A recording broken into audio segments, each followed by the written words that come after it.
Good morning, guys. How are you? Mel here from My Best Fitness. It is Tuesday morning. It's beautiful outside. Look at that sun just coming through. That is just beautiful energy, isn't it? So, hello, darkness, my old friend. I've come to speak with you again.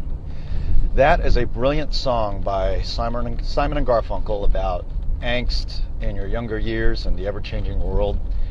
Good morning, Grace. How are you?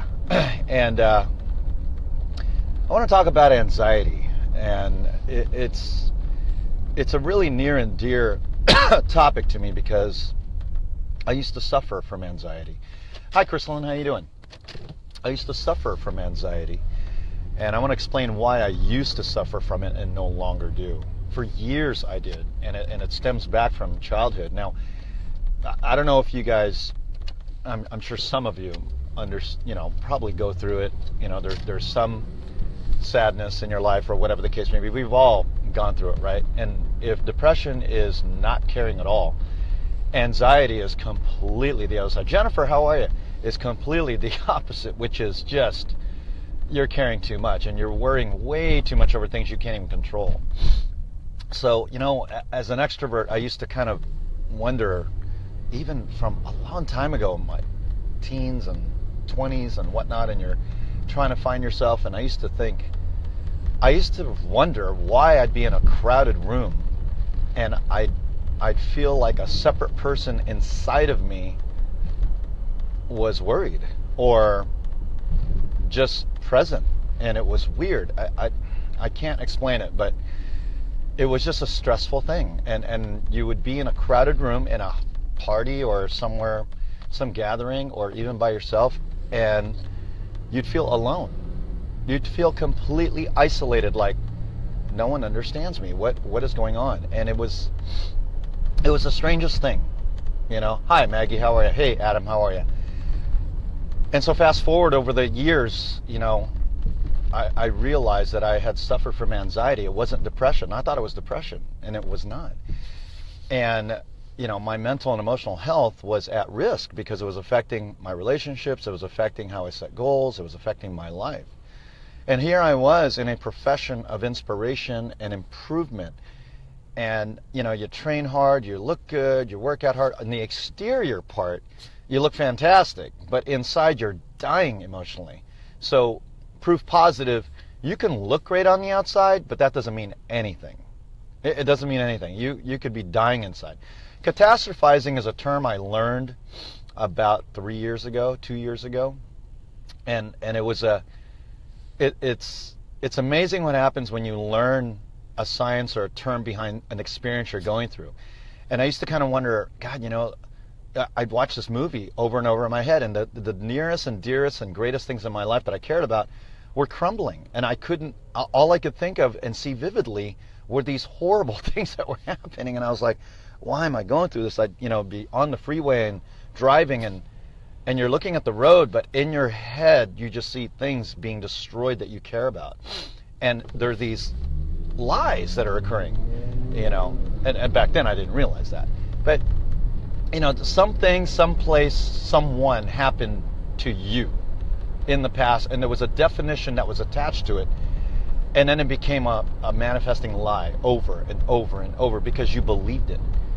And at a young age of 52 and having experienced a little bit of life, and I say that with the deepest respect to everybody who's led their lives, I've come to learn that no, it's not who I am. I absolutely refuse to let that take over. I mean, I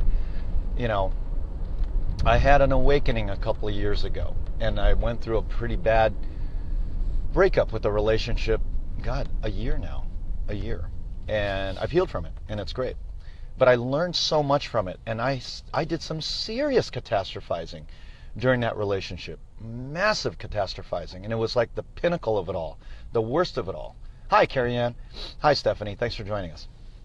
And I decided no more. And in this healing process in the last year, professionally, I've had a terrific life. The growth has been fantastic. Personally, I've had to go through some healing. And then last week 2 weeks ago, I made a professional decision to change an environment that I was in because it was unhealthy.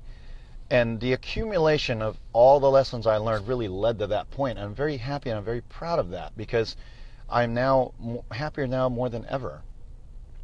So anyway, do you suffer from anxiety? I mean, you guys out there, do you? I mean, if you do, or do you not know that you do? I mean, I didn't know that I did for a long time. And I was like, what's wrong with me? And, those words, what's wrong with me?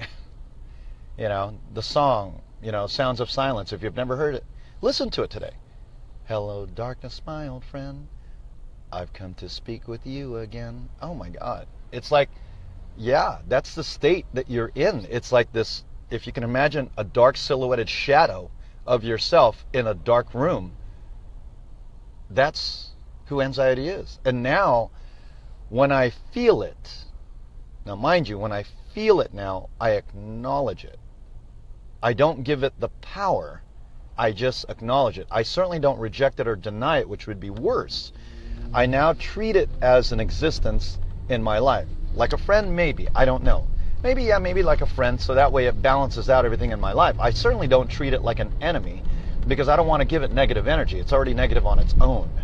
But for sure, I do not give it the power, and I remind it that you are just part of me. You are not me. What you're telling me is not real. So those moments of insecurity, those moments of sadness, those moments of exhaustion, they're just moments. I recognize that now. I don't let it become bigger than it needs to be. And that's a big part of anxiety, is allowing something to be bigger than it needs to be. Being present is a massive thing for really helping yourself go through anxiety. Because if you're not present, where are you?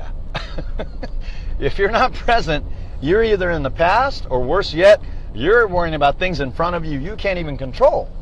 10 minutes ago already happened. You couldn't do anything about it. 10 minutes from now, you don't know what's going to happen. Life can change in an instant, right? So be present. That's probably one of the first things that you need to practice. And it takes practice. It takes discipline. Self-language, self-belief, they all kind of tie into each other. So for those of you, my fellow loving human beings out there who suffer from anxiety or don't know that you do or wonder why you feel a certain way, you're not alone. Oh my God, you're so not alone. Being sad, depressed, and anxious and all that, you kind of think, nobody understands me, I'm alone. I can tell you now, I understand that I'm not alone. That I used to think, oh my God, it'd be great to be in a relationship and I can have all this affection and all these things that I want. But now I think, no, it's what I want the most isn't what I want now. And I'm ultimately not alone. I look at the beauty in my life. My God, I have this deep appreciation for everything that's in it. I can go on and on and on, from my home to my family to my sons to, my self-love and my hate, my health and all that. And then my relationship with our Heavenly Father, which is amazing. I'm not alone. Are there times when you feel lonely? Sure, that's a human behavior. But alone, no. Absolutely not. My life is so full. It's more abundant now than it's ever been. And I wish that on everybody. Maybe that's a driving force for me doing what I do with a lot of my inspirational work, because there are people out there that could use that. So anyway, catastrophizing and anxiety is a real thing, right? It really is. Don't let it take over you. Don't give it the power. It's not real. You're not alone. Oh my God, you're not alone. It took me, 35 years of adulthood to figure that out. And I consider myself one of the lucky ones. If you're feeling that way, reach out, okay? From a health and fitness and overall wellness perspective, hey Stacy, how are you? Your emotional and mental health are just as important as your physical health. Oh my God, how you think and feel about yourself translates and transfers into what you physically do within yourself and how your body operates. Cal, good morning, buddy. Can't wait to catch up with you. It's so important. If you don't know how to do that, reach out to me. Let's connect. All right, let's connect. Private message me. Part of my coaching program is emotional and mental health training that matches your physical. It's something I don't take lightly, and I take the time to get to know who you are and what your circumstances are and what can we do to get you to that next level, because there's so much more than just to ultimate health and fitness and wellness than, let's do 10 more reps. I mean, that's boring. Anybody could do that, right? John, how are you? I hope you're feeling well. So anyway, hello darkness, my old friend. I've come to speak with you again. Well, tell you what, you may be there, but you're not me. You're definitely not a definition of me. You're a part of me, and I'll acknowledge you. But you're not going to take over me, and I don't give you the control of my life. Those are very, very important things you need to be able to say to yourself if you are going through anxiety. All right? Anyway, I hope this was helpful. It's just something near and dear to my heart, obviously. And I would love to help you if that's something you're going through. Private message me. I'll put my link on this post for my Facebook Messenger address. And I'd love to hear from you. If you know somebody that is going through anxiety, or maybe they are and they're not aware of it, or if you are, or whatever, or just your thought. I would love just your honest thoughts on this post and any experience you may have with it. It would be deeply appreciated, as I deeply appreciate my life too. I appreciate everybody in it like you. All right? Hey, Loretta, how are you? So anyway, all right, it's a beautiful Tuesday. What are you doing today? What are you doing to impact the world? What are you doing to be an asset to this beautiful universe? Be an asset of energy, because all you are is energy. You may be a physicality of, skin and bones and all that, but when we die, we're gone, right? So what does that mean? The short time you're here on Earth, you are an energy, a choice of energy. Are you a liability where you're sucking life out of out of it, or are you an asset where you're contributing to the unbelievable spin cycle of love? Choose, and choose wisely. Choose your words wisely too. It's massive. All right? Okay. Hope you guys are doing great. Please like this video. Share it with anybody that you know.